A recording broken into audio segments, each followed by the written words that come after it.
Ladies and gentlemen, dear representatives from the media, welcome, good afternoon, and thank you for joining us to this press conference, which follows a two-day meeting of the FIFA Executive Committee here at the home of FIFA in Zurich. Welcome also to all of you following this press conference live on FIFA.com. In a little while, FIFA's acting president, Issa Hayatou, will make some opening remarks. Then Dr. François Carrard, chairman of the 2016 FIFA Reform Committee, will give an overview of the reforms proposed to the Executive Committee today. The report of the Reform Committee is available on FIFA.com. He will be followed by Moya Dodd, a member of the Executive Committee and chairwoman of FIFA's Women's Football Task Force. And finally, FIFA's acting Secretary General, Markus Kattner, will conclude the first part of the press conference. Afterwards, we will take questions from the floor, as always. As we have made clear at prior press conferences, due to the ongoing investigations being conducted by the Swiss and the US authorities, there will be some questions that we will not be able to answer, including for events which happened today. The same goes for matters relevant to the Ethics Committee. We ask you for your understanding with this necessary restriction. With that, I would like to ask our acting president to make his opening remarks. Mr. President, please, the floor is yours. Président, si vous voulez bien vous donner la peine.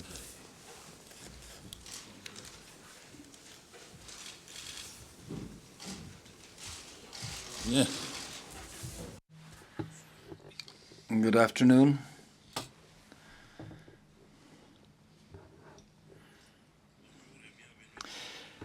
Hello and welcome, dear friends of the media. As you know, the U.S. Department of Justice has proceeded to a series of arrests, and the investigation is going on. FIFA is, of course, ready to participate fully in the light of Swiss legislation, and the investigation is also being supported by the Prosecutor General of Switzerland. This is all we can say in this context right now. FIFA will not make any other comment. From our point of view, the events that have taken place this morning underscore the necessity to establish a complete program of reforms for FIFA today. A great step has been done forward in this sense, because the Executive Committee has approved these days a number of proposals by the Reform Committee under the helm of Mr. François Carrard. These proposals are the roadmap for a radical and necessary change in the structures of governance of FIFA and of its operations and procedures. The recommendations of the Reform Committee also englobe proposals for the participation of the main stakeholders in football in the life of FIFA. Furthermore, the committee has established the steps to be taken to have also the stakeholders participate in the governance. These reforms are clear, and they mark the beginning of a change of culture in FIFA. And the recommendations will now be proposed for approval to Congress in February. I would like to thank Mr. Carrard, who was personally present. He has chaired the Reform Committee, and all the others I would like to thank as well who helped, Domenico Scala and Moya Dodd. And it is necessary to recognize that the recommendations proposed today are inspired by the basic principles established in 2011 by the Independent Governance Committee under Mr. Mark Piet. And these elements are leading FIFA to a better governance, to more transparency and responsibility. In the light of the coming Congress in February, I would like to encourage all the candidates to the presidency of FIFA to stick to this reform spirit, and that during their campaign they should indicate clearly what their plans are to implement in FIFA all these projects and what steps they plan to take if they became president. This encompasses long-term changes, and this will also establish what we expect from anybody wishing to become president. So it is a majority process that will lead to the Congress, and FIFA has worked day after day after day to promote football throughout the world and has done so over the last 6 months too. So first, it was a matter of organizing for major competitions, the Women's World Cup, the Under-17 and Under-20 World Cups, and the Beach Soccer World Cup. Furthermore, carried to its end the FIFA Club World Cup, and thirdly, also to organize a preliminary draw for numerous qualifying rounds that will lead to the World Cup 2018 in Russia. And also the technical steps to be taken are to be outlined and the match program.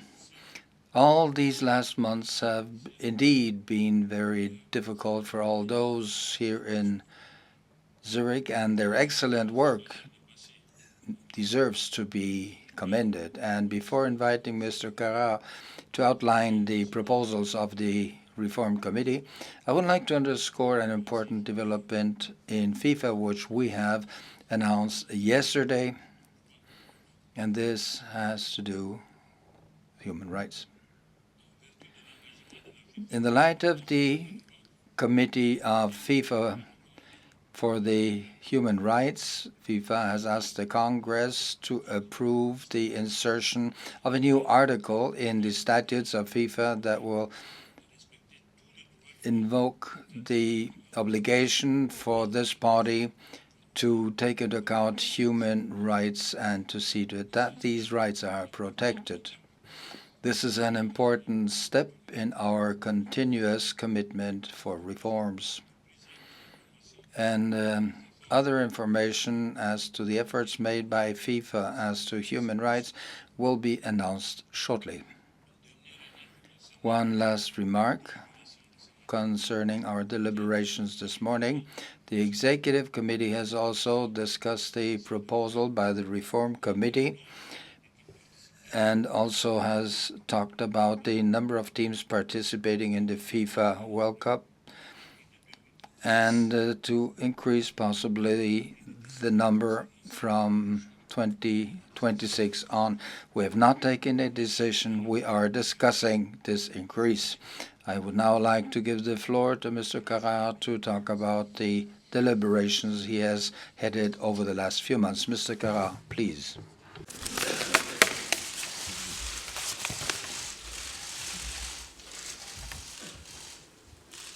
Merci, Président. Thank you, President.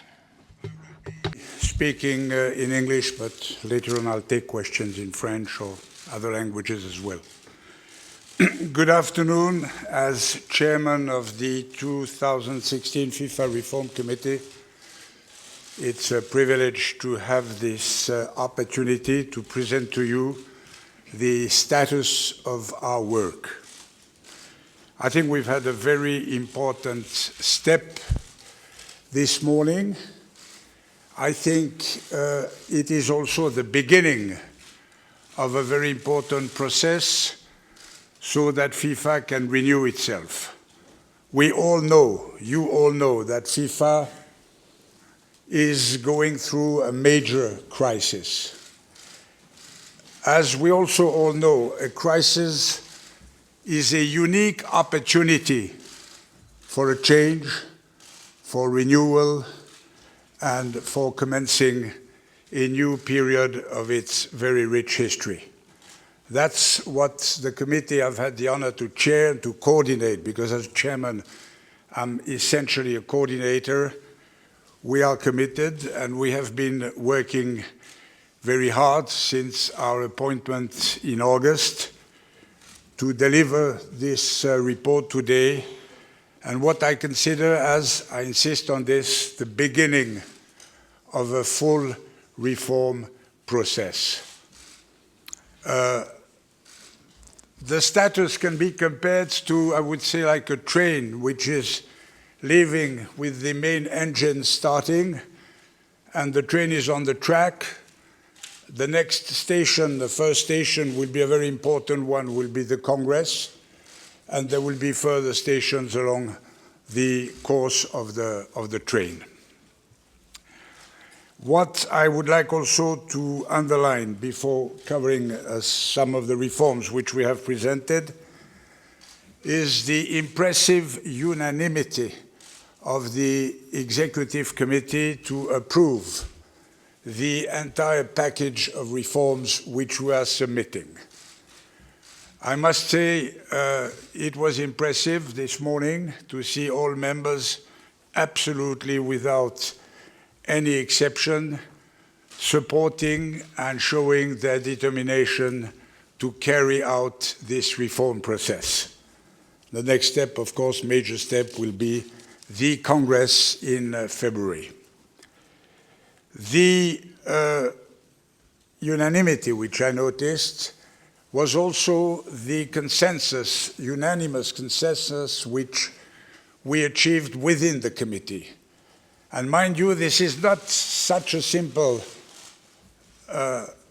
fact, because when this committee was appointed in July, I knew from day one, and I was challenged and I was criticized, it is not independent.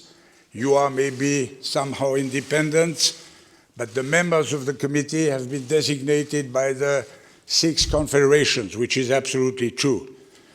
I accepted the challenge because precisely if we want to achieve reform, it must also be carried out from within and not only from without. We have been taking I think, the best of the reform proposals successively suggested by the committee chaired by Professor Peart. We have, and it was our first meeting, invited Mr. Scalas, and we have practically adopted all his reforms. But I think it is essential that we could hear also the opinions of the 6 cultures, of the 6 regions, of the 6 continents, so that the package which is going to be submitted to the committee is a package which is not only inspired by outside experts, but is supported from within. And I must say, my colleagues in the committee have done a very, very substantial work to achieve this consensus, which you find in our report, and which you will find in the principles for the reform, which have been, and I repeat it again, unanimously endorsed by the Executive Committee. When I accepted the task, I wasn't sure at all that this would happen. We are far from finished, far. As I said, this is only the beginning of a new era, of a new process, but I think it's a milestone. I think it's a very important step today. I am told that there are some slides. I have been allergic to slides in most of my life, and I will try to comment them. First of all, if you see my name in big, it's not that my agents ask for credits like in a movie. It was done like that. I apologize for this. There are 3 major lines of principles for reforms, and this is essential to understand, which have inspired and guided us through our work, are leadership, governance, and participation. Leadership, it means that basically it's simple. This is not rocket science, but you need leadership.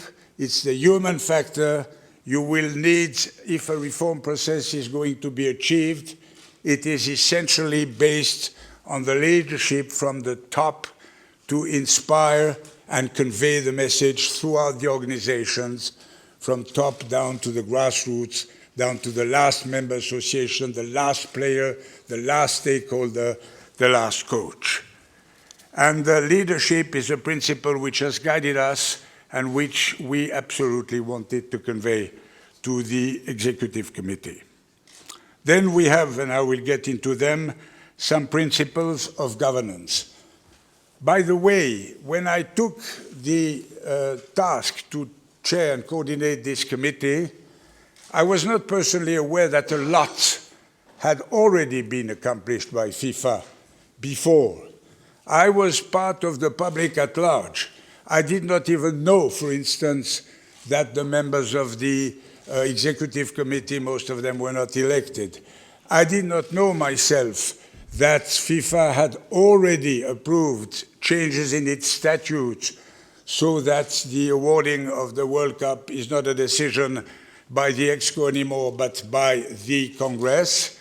Many of these changes, there has been a lot of work done already since 2011 by FIFA, by its Executive Committee, and I think nobody has followed and understood that FIFA, when they noticed already 4 years ago, this is 4 years ago, the need for launching a reform process, did already launch such process, and this was, of course, unfortunately overlooked because of the current crisis, and this is fair enough. But it is just to recall that the reforms we are presenting in terms of governance, a lot of governance reforms have already been introduced and, in fact, are implemented.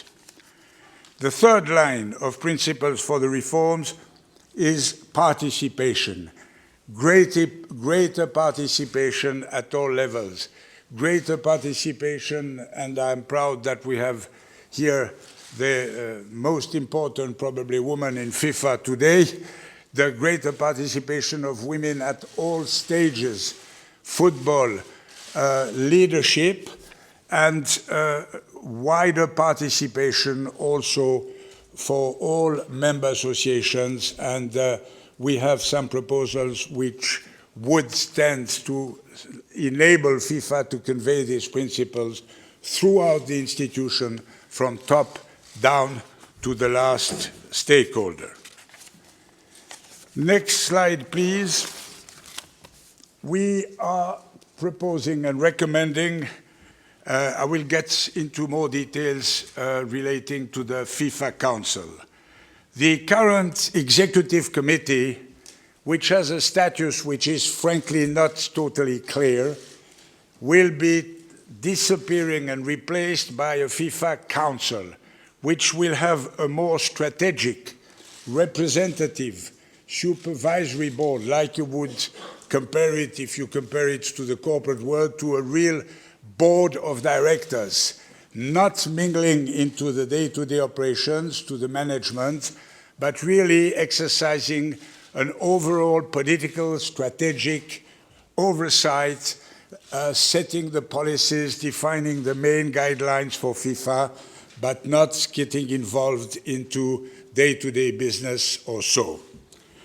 This separation we want, and it will be reflected in the draft statutes. Actually, I have to make this point clear. The reforms are made up of principles.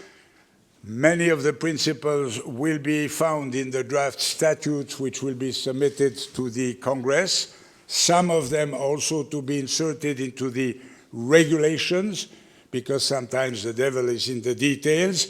But so that's the levels on which we are working. FIFA Council separated from what I would call the managerial function, which you see on these slides.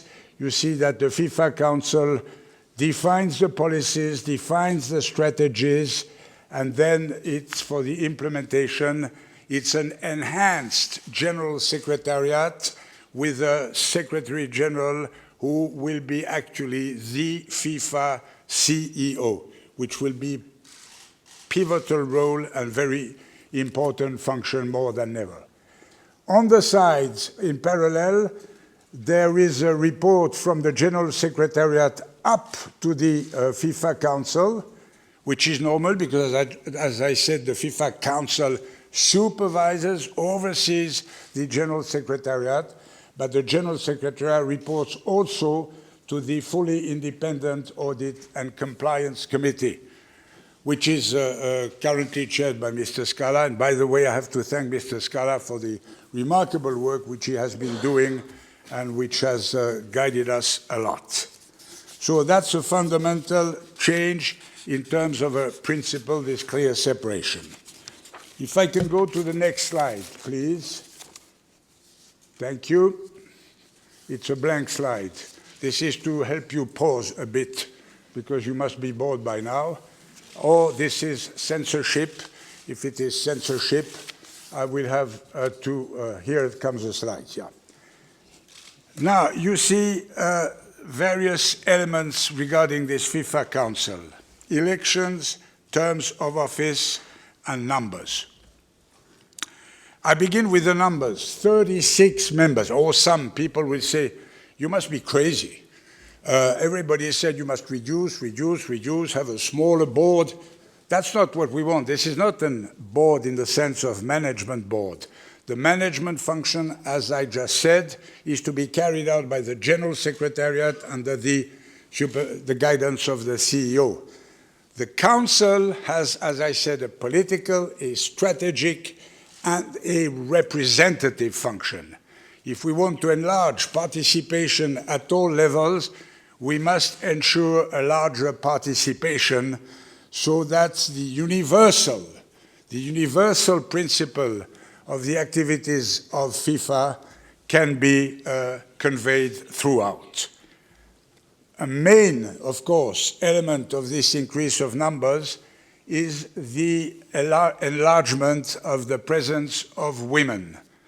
As you all know now, under the statutes, the FIFA statutes, there is only one woman who can be elected, which is really something, I would say, out of the time.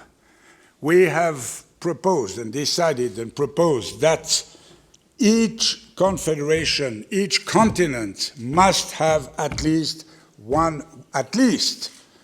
woman in the future council. So instead of one, we shall have 6 women. 6 is a minimum. Nothing prevents the elections to elect more women, if so, and we call that, and we invite them to call on more women. But the statutory minimum from now on will be 6. Now, I know there are 2 approaches to that. Some people say, only 6. You must have gender equality, like in the parliaments here or there. We have to be realistic. We can also say the glass is half full, because we've multiplied by 6 from 1 to 6. This is not also the proper answer. The proper answer is the will to enlarge the participation, the representativity of all stakeholders of FIFA, thus the increase of the numbers, and of the number of women, thus the number of 6. Terms of office. There have been ample discussions, the media also, everywhere, terms of office, term limits, age limits, etc. We've had lengthy discussions and debates to come out with the proposal, which is clear for everybody, maximum 3 terms of 4 years. We have given up the age limit for the reason that an age limit is by definition arbitrary. An age limit, 50 years old. Some people are completely dull and dumb by then when they are 35. Some others are excellent when they are 85. What is important in an institution like FIFA is to ensure and secure the renewal of the offices, the renewal of the terms, and that is why we have reached an absolute consensus. Remember, the committee is composed of members representing all continents. It's not just outside experts or advisors. It's realistic, it's sound, it's fair, 3 times 4 years, maximum 12 years for the terms of office. We have had another issue to cope with is the election. Right now, the members of the FIFA Executive Committee are not elected except for the president and the woman. We are changing this so that all member associations, the national member associations in each continent, will elect their representatives to the FIFA Council. We still consider that the presidents of the confederation can be members ex officio, but we want the member associations through an election procedure which is defined by FIFA, governed by FIFA regulations identical in all continents and in all confederations, and the elections will take place in accordance with the FIFA-defined process, monitored by FIFA delegates, so there will be FIFA elections to the Council. Next slide, please. We have also focused on 2 very important aspects for governance: money in and money out. This slide is for money in. Money in is the money which FIFA receives. The process there has been clearly reviewed and monitored. The Congress adopts the budget. The money which comes in, the Council will, I have to put my glasses on because the Council oversees what happens, and the General Secretariat is in charge of implementing and executing all the actually commercial aspects of the management. You have the Finance Commission on the left, which assists the Council. So the process is Congress approves budget, sets general framework, Council defines all the policies and strategies, and oversees, the Council oversees the General Secretariat. The business part, the business function, is in the hands of the General Secretariat. Bearing in mind, and you always have in right, the function of the fully independent Audit and Compliance Committee, which is monitoring this part of the governance system. Next slide, please, is money out. Once the money has been received, it goes out, of course. There, the Congress, which oversees the budget, sets the general framework again. The Council defines the policies and the guidelines, oversees the General Secretariat, but you see here the importance of the Development Committee. The Council sets the framework of the job of the Development Committee, which allocates the funds to the individual projects and which instructs accordingly the General Secretariat. The General Secretariat is overseen also in that function by the Council. On the left, you have the Finance Committee, which always acts in assistance of the Council. On the right, you see always the function of the fully independent Audit and Compliance Committee.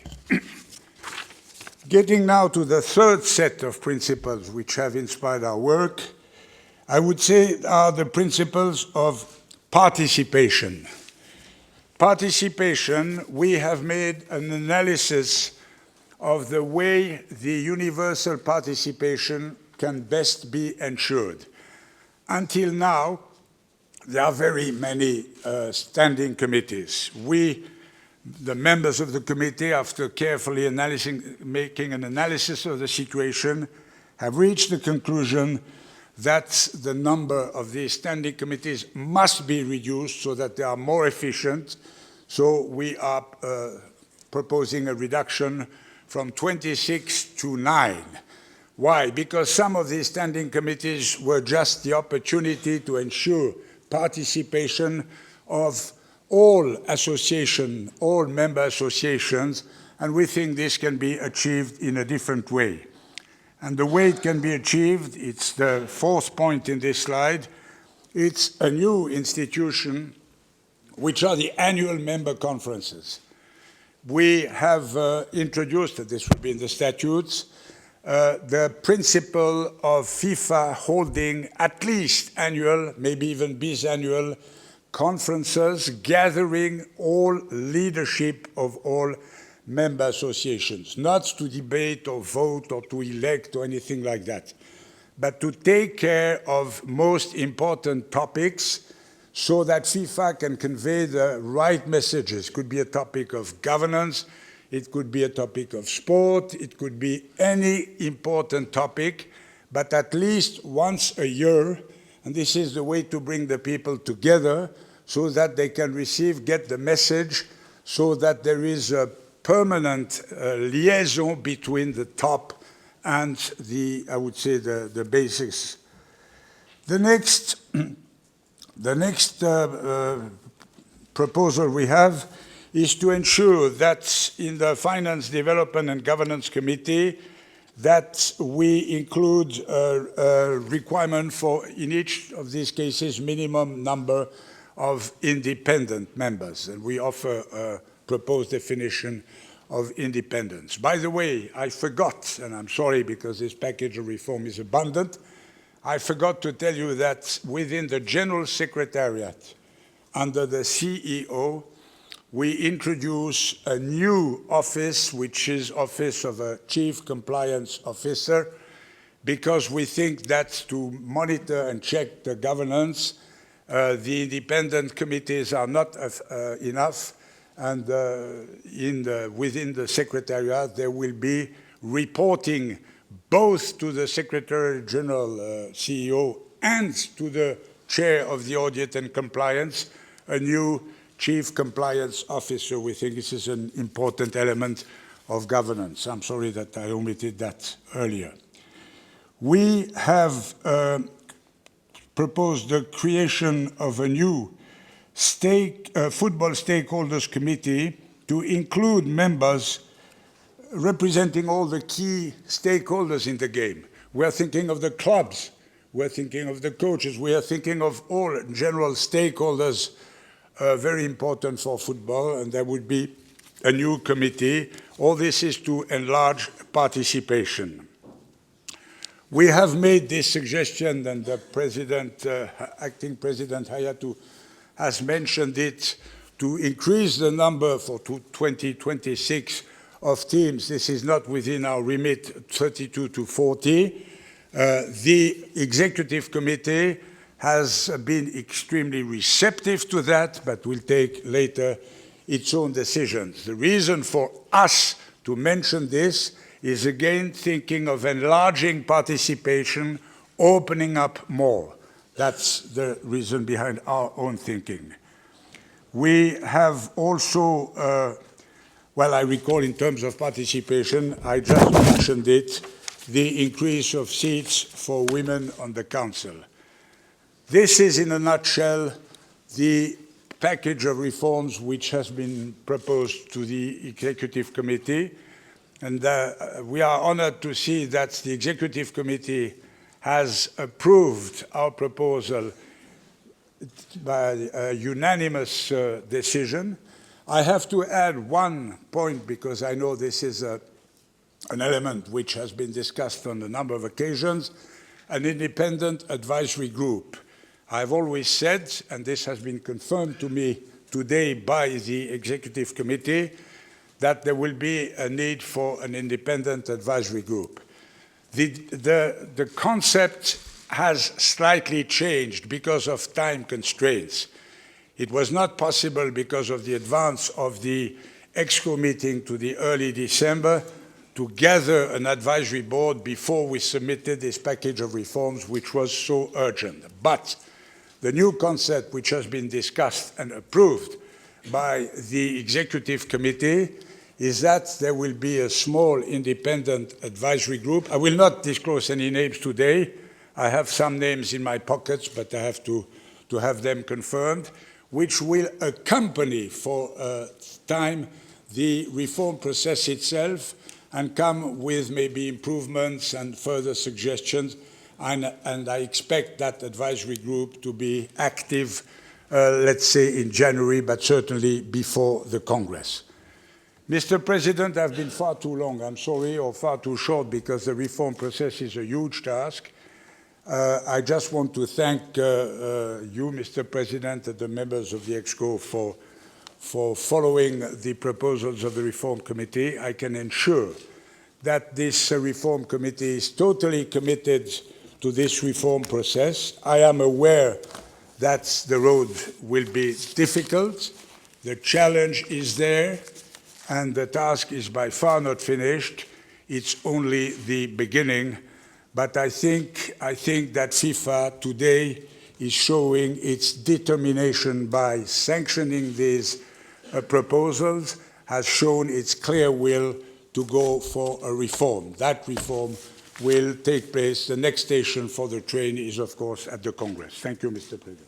Thank you, Chairman. Where am I supposed to sit? Here, there? Please join us Or at go the out? head table. You're likely invited to stay with us, if you don't mind. Thank you for having driven us extensively through this wide set of reforms, and I'm now happy to hand over the floor to Moya Dot. Moya, please.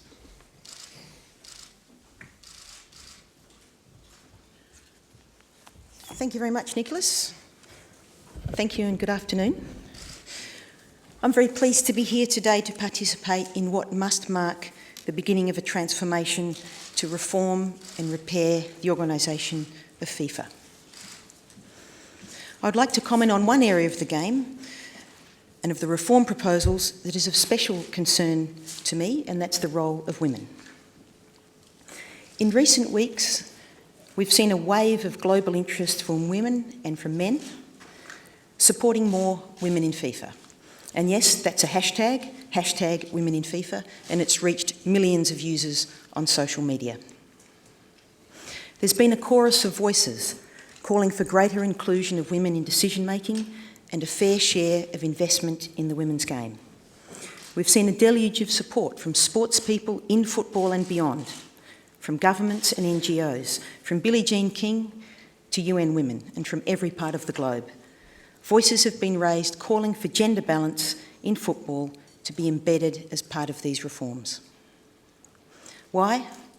Because it's 2015, because it's fair, and because diversity leads to better decisions. To those who spoke up, I want to thank you for speaking out, and I want to tell you that your voices have resonated here at FIFA. The Reform Committee and now the Executive Committee have incorporated reforms to address the legacy of exclusion that women have suffered over many decades. So I'm very pleased to say that greater recognition and promotion of women in football is reflected as follows.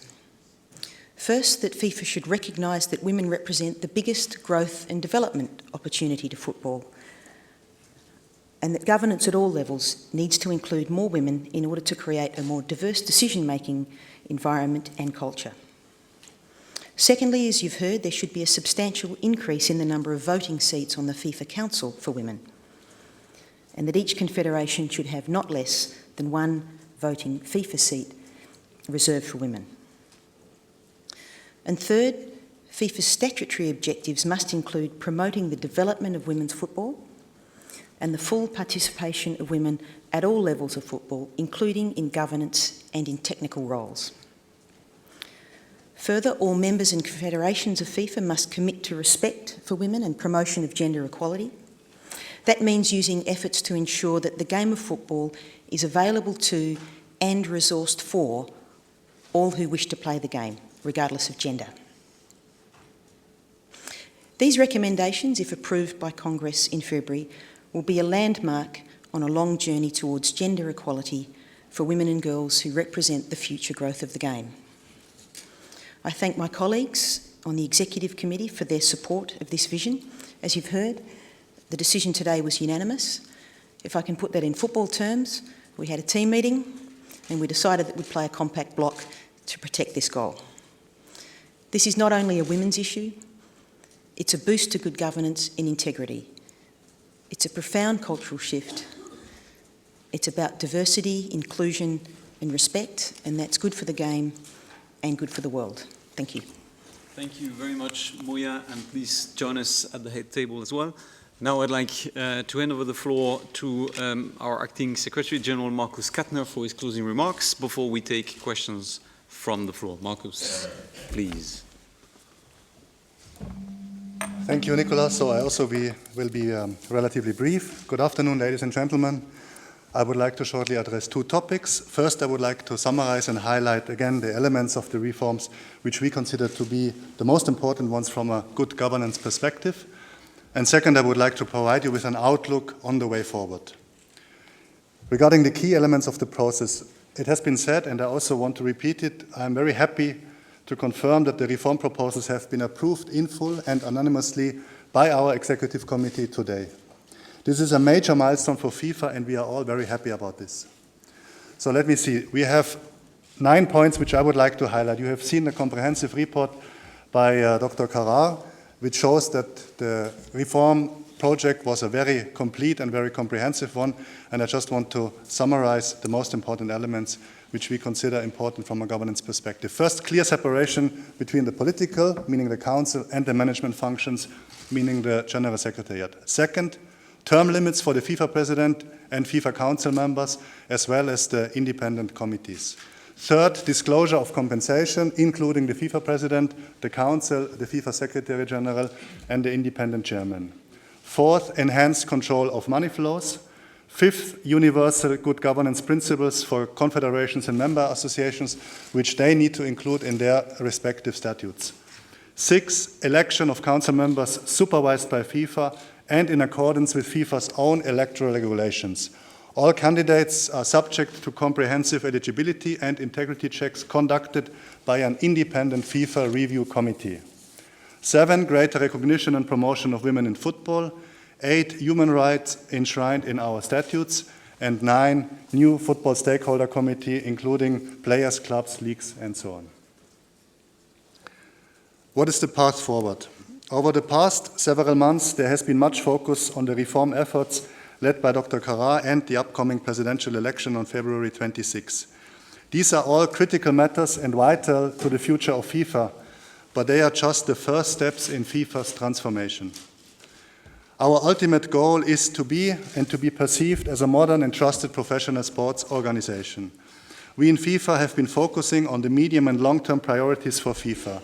We recognize that the work to rebuild our reputation and restore trust with our stakeholders will need to continue well beyond February 26. The FIFA team is looking at FIFA's path forward in 3 distinct phases. First phase, through the 26th of February 2016, is mainly about to manage the challenges. During this phase, we need to ensure the present reform proposals are approved by the FIFA Congress, to conduct a fair and transparent presidential election, to continue to manage the legal issues the organization faces, and to continue to ensure excellent operational delivery, like, for example, putting on the 2015 FIFA Club World Cup, which will kick off next week in Japan. The second phase, until end of next year, to start to restore credibility. The focus during this phase will be on the implementation of the reforms, continuing to strengthen our governance and standards, and rebuilding reputation and trust with our stakeholders. We will also have to focus on re-energizing the commercial program. And finally, phase 3 until December 2018, recover and consolidate, which means that during this phase we will complete the commercial program for the 2018 FIFA World Cup and then, most importantly, deliver a successful 2018 FIFA World Cup in Russia. The culmination of all this work, the ultimate goal of all our concentrated efforts is that we will be recognized as a modern, trusted, and professional sports organization by our 209 member associations, our commercial affiliates, players, coaches, and fans, and all those connected to world football. There is clearly much work to be done, and the people here at FIFA are fully aware of the significant challenges in front of us. But today's progress on reforms and the impending new presidential election will inspire us as we move forward. Thank you very much. Thank you very much, Markus. We will now take questions from the floor, as I indicated earlier on. As you can see by yourself, due to the high attendance, it will clearly not be possible to take a question for everyone. You will understand that. In the interest of all of you, I therefore kindly ask you to ask only one question at a time. Please, as always, indicate your name and the name of your media organization. And just to make it clear a second time, there are a number of questions which obviously we will not be in a position to answer related to Swiss and US authorities' investigations. First one, please, Eric. Bonjour, Eric Bernaudot, l'agence. Eric Bernaudot, Agence France Presse. I have questions for Mr. President, Mr. Carrard, in the present context with the arrests this morning, which of course have attracted the attention of the media worldwide. Don't you fear that these arrests may cover up or eclipse, basically overshadow your reforms and your efforts, because many elements have been renewed to restore FIFA's credibility? But would you believe that the fact that delegates of the ExCo and Council will still be designated by the association or the confederations, will this help? And very often it has been said that, for instance, elements like the age limit have been suppressed. Well, the first question means that these are two different elements. FIFA does not control justice, and you know that very well. They are conducting their investigations, and we are undertaking our reforms, and we cannot say that simply because they're undertaking their investigations, we cannot carry out our reforms. We have no authority over American or Swiss legal aspects. There we can do nothing. It's not that we are being the object. We just follow the development. I think Mr. Kara can answer question number 2. La deuxième question. Question number 2, if I'm not too mistaken, has to do with the election mode for council. Is that correct? Yes, I didn't get this little nuance which you introduced. Now I understand your question. Members are members of council, and they are elected directly by the national associations, members of FIFA, within a process which is very precise and regulated by FIFA alone. There will be a regulation for the election. It will be a FIFA procedure, and this will be supervised and controlled by FIFA. And the eligibility and integrity checks are carried out by FIFA. There is a fundamental difference right there. Okay.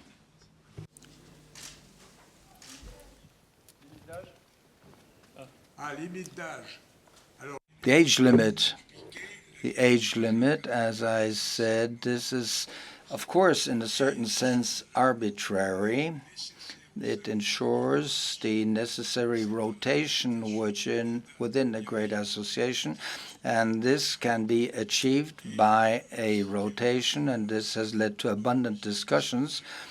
And if somebody leaves after 12 years, he will be replaced by someone younger. This will assure a renewal. And to combine this with age limit is not a solution. Mr. Katner, to Martin Ziegler from the Press Association. Can I ask, you were the person who signed the payment from authorising the payment from Mr. Platini, which Mr. Blatter had signed off. You signed that agreement. Can you explain how you can still be running FIFA if you're actually part of this problem which has led to those two people being suspended pending ethics committee hearings? Thank you for this. I could answer to these questions, but I'm unfortunately not allowed to because we have our proceedings ongoing, and I think there will be the time for detailing these facts and matters. Paul, please.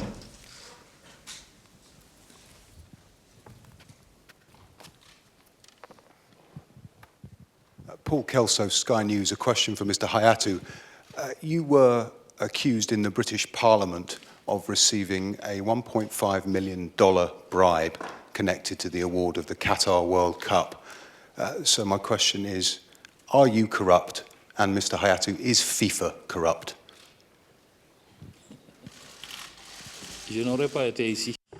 I would not be here if I was corrupt. My dear friend, can the Parliament prove that I have had $1.5 million? I have never received one single dollar or euro from anybody to vote for anybody for the organization of the World Cup.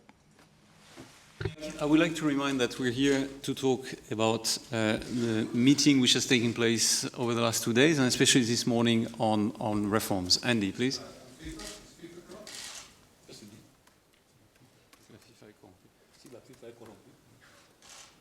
FIFA is working on reforms. Andy, please. Question from Mr. Carrar, Andrew Warshaw from Inside World Football. Last May, it was decided to do nothing about changing the format of the World Cup. Can I ask you why you threw in this surprise move to propose an expansion to 40 teams, and when, since we now know it's not a firm decision, when it will be? And am I allowed to answer a follow-up question about sponsors? Will the advisory group that you mentioned right at the end of your presentation include the sponsors who you haven't mentioned and who've made very clear they're dissatisfied with the current situation? Thank you. Thank you. I'll take the second question first because I like to point out the fact that I have been in constant contact, constant, not daily, but very frequent contact with the sponsors and their representatives to discuss all the issues of the reform, including the advisory group. The advisory group will not include, in my opinion, representatives of the sponsors, but I'm coordinating this with them, the constitution of the group. Now, back to your first question, the committee took up the discussion of a possible increase of the number of teams for the 2026 World Cup within the framework of its approach to enlarging the participation in general of teams, of nations, etc. And after quite I would say, deep discussion, it was felt that this recommendation should be brought up to the ExCo, but it is not up to the Reform Committee, we are totally aware of that, to make any decision. That is why what exactly happened was that this was proposed, and the Executive Committee was, I quote exactly the word, receptive to that proposal, and will investigate and decide the matter later. Next question. Antoine Arlot, RMC Sport. A question from Mr. Hayatu on the agenda. There was a point on ongoing affairs, and for the sake of transparency, can you tell us what was discussed concerning this point on the agenda? Well, from the outset, we said we will not deal with this item because these are ongoing things and we do not know the facts.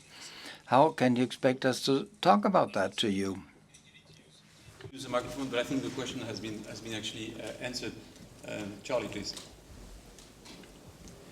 I remind you need to use the microphone always for translation reasons. That's important, please. Thank you. Charlie saying. Thanks. Thank you. A question for Mr. Kantner. Yes, sorry, it's very loud. Yesterday you held a briefing with just a small select group of journalists and TV people. Isn't that divisive on the eve of a press conference? It's in no way that, and it's related to actually purely communications activities, which are actually very usual. You're all used to that, so that's not, I would say, a question to be answered during this press conference, but certainly something we can take offline and discuss bilaterally, definitely. Owen? Owen Gibson from The Guardian. Question for Mr. Hayatu. Mr. Carrar talked about the importance of people and culture rather than structures. You've been at FIFA for more than 25 years. You've been president of CAF for more than 25 years.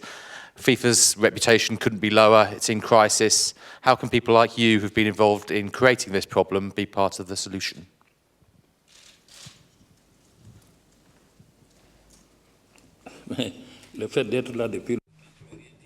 The fact that I'm here for so many years doesn't mean anything. I have not been implied in any scandal as far as I know.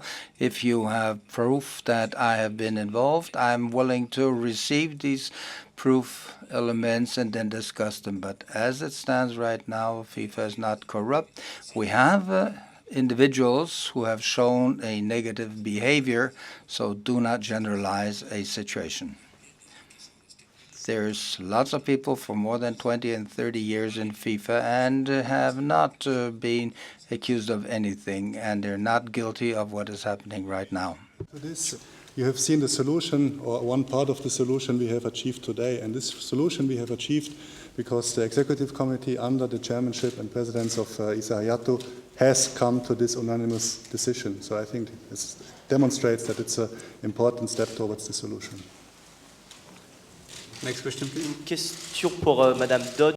For Mrs. Dodd from TF1, the increase of women in the committees, don't you think it could be some kind of pretext to hide, to give some kind of virginity to FIFA? You're not afraid of that?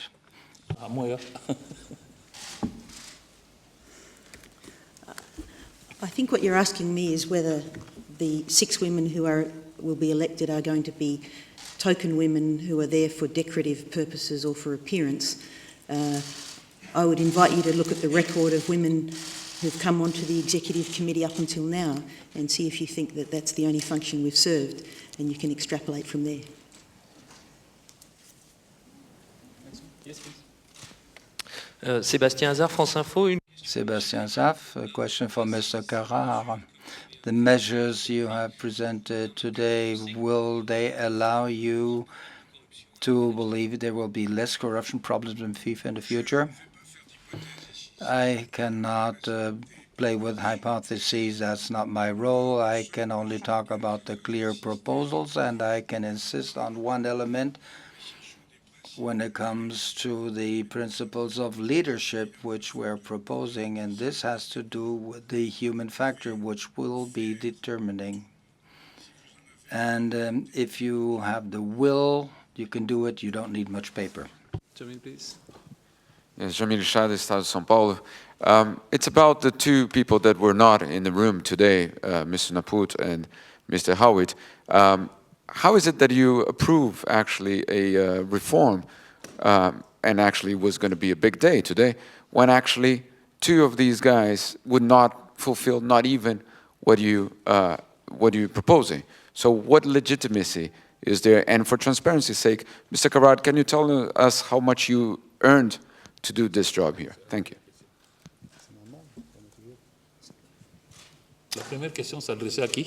The first question was addressed to whom? Thank you. You see, we are 25, but the quorum counts. 2 were absent, and then we have the majority of our colleagues, and there was enough people in the room to decide on this. You cannot simply stop everything simply because 2 people have been arrested. We were globally represented. The quorum had been reached, and we had to carry on, and also because we had a meeting with you. And should we meet here to say that we have done nothing? The quorum was there. We would only have stopped if there wasn't a quorum, so we deliberated. What was it that it? What was the salary? The question. My salary. Very simple. I'm paid by the hourly rate of the local Lausanne attorneys.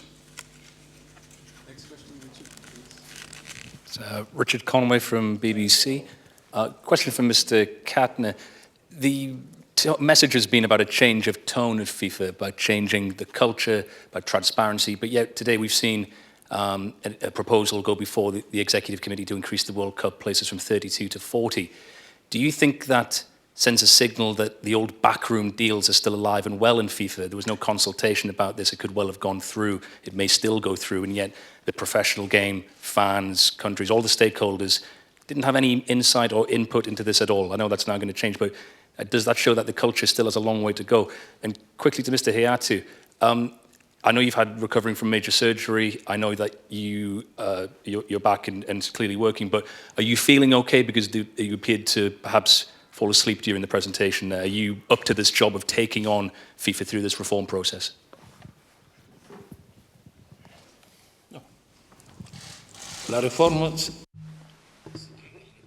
The reform will take a certain time. And right now, I myself have small problems which will be over. The reform will go for months and perhaps beyond that, beyond 6 months perhaps. But I'm just an acting president. In February, we will have a new president. So don't see today's situation in an isolated sense. I still have small problems of health, but this doesn't keep me from being before you today. And I am sure that I will get my health back fully to assist the president that will be elected on February 26. I think what you're suggesting is just the opposite was what has happened today.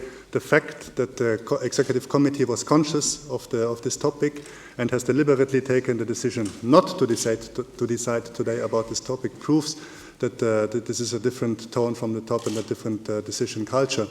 I think the decision today to approve the reform package is clearly dissociated from the topic of increasing from 32 to 40. Therefore, we will continue to debate this and discuss this at a further meeting.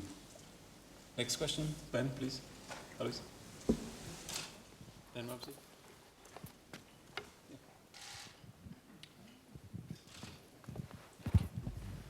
Question for Mr. Hayatu and Ms. Dodd. Can I ask if both of you are in favour in principle of World Cup expansion? And also, can I ask, will you take the reforms that have been proposed today, particularly the 12-year term limit, back to your confederations and lobby for those to be imposed at the African and Asian confederations? Just to repeat, please, one question at a time. Thank you. En ce qui nous concerne, Well, don't try to lead us to say the contrary. Everybody who has spoken here that we had a unanimous decision, and I am part and parcel of the Executive Committee. I approve what has happened and what has been proposed. There's no two ways. We did not have not even one single dissenting view. Everybody was in favor. Me as member, vice president, and president of CAF. Now, what happens in the associations and confederations has to be seen. Discussions will be started, and once they take shape and they give us an idea where to go, then we will know. So far, it's not the case. Thank you for the question. In relation to term limits are already in force for the president in AFC. There's an age limit in relation to all other Executive Committee members. My own view aligns with that of that's come from the decision today, which is that age limits are discriminatory, term limits are much more useful, and they also assist members to focus on what they will do while in office rather than to think about retention of their term of office, and I think that's healthy. In relation to the expansion of the World Cup, I don't think I'm in a position to have an informed view on that yet. We've heard the view of the Reform Committee. We're receptive to that view, but there's many other dimensions to a decision like that deals with our biggest asset, and that's something upon which more thought and discussion is required. We take 3 more questions. One here, please, Alois. Thank you. Yes. Yeah, Ralph Atkins here from the Financial Times. Could I ask Mr. Katner for an update on FIFA's finances, whether it's correct you're heading for the first deficit for, I think, 13 or 14 years, perhaps of the order of 100 million francs? Thank you. Okay, it's too early to make this conclusion. Of course, I have given yesterday to the Executive Committee and earlier in the morning to the Finance Committee an update on what we expect to be the result for the year 2015, but this is too early to draw a definitive conclusion.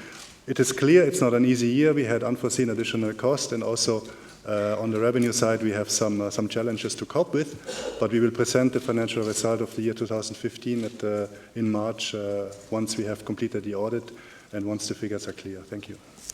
Next question over there.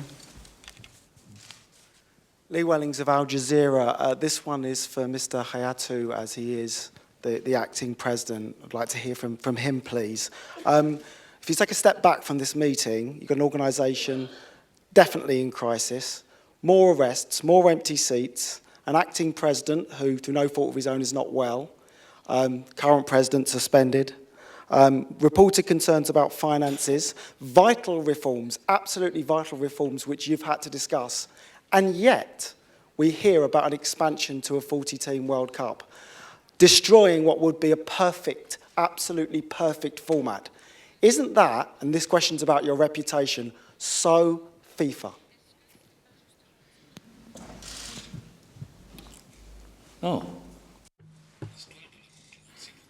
Well, the World Cup history, well, we've already mentioned that. And we have told you that it has been proposed by the committee. It has not yet been approved. Why would you want to dwell upon this point which has not even been decided? In the reforms, it has been said that one would go from 32 to 40. FIFA used to have 24 teams in the past, and then someday the number was increased to 32, and nobody commented that. And then that was 10 years ago, from 24 to 32. The world is not static, and nothing has been decided today. There is a proposal, because we did not want to question what the committee has said. We will take a look at this item and discuss it, and please don't come back to that, because we will not be able to give you an answer. What we have decided is to put this on the agenda and to see how this can be implemented, yay or nay. 25 minutes highlighting reforms. At no point did he touch actually to that question, so there were definitely many other points actually presented this morning at the Executive Committee. Final question, Graham, please. Thank you, Graham Dunbar from the Associated Press. Mr. Hayatu, I think my colleagues have been wishing you good health for the future, so I can add to that. You talk about any proof that you've been involved in things, but 4 years ago you were reprimanded by the IOC for taking some cash from ISL. Do you have any concerns about not passing the stricter integrity checks that are going to have to apply to you and all your Executive Committee colleagues in the near future? Well, the IOC sanction, I have no idea why I have been sanctioned by them. Go to the IOC and ask them what it's all about. What was it? We had a 40 years celebration of CAF, and ISL, our partner then, and they gave us, I think, 100,000 French francs. That is $16,000 then. And that went straight into the finances of CAF, because everybody has seen that 16,000 came into the coffers of CAF. And the IOC blamed me for that, but I didn't take a cent. So this was a support payment for the 40 years anniversary of CAF. I didn't want to make a big fuss about it. This is what we accepted, I accepted, and it had nothing to do with race or whatever. They said, or they saw, that in the records this money had been properly registered, and still they sanctioned me. You can go and talk to the IOC to see what they can tell you. The money went into the accounts of CAF. recall what the acting president said in his opening remarks. FIFA has conducted over 600 activities of the development of football all around the world in the last 6 months. FIFA has organized a Women's World Cup, an Under-20 and an Under-17 World Cup, a Beach Soccer World Cup, and the next competition is actually in exactly a week in Japan. That will be the FIFA Club World Cup. Wishing you a nice afternoon. Thank you very much.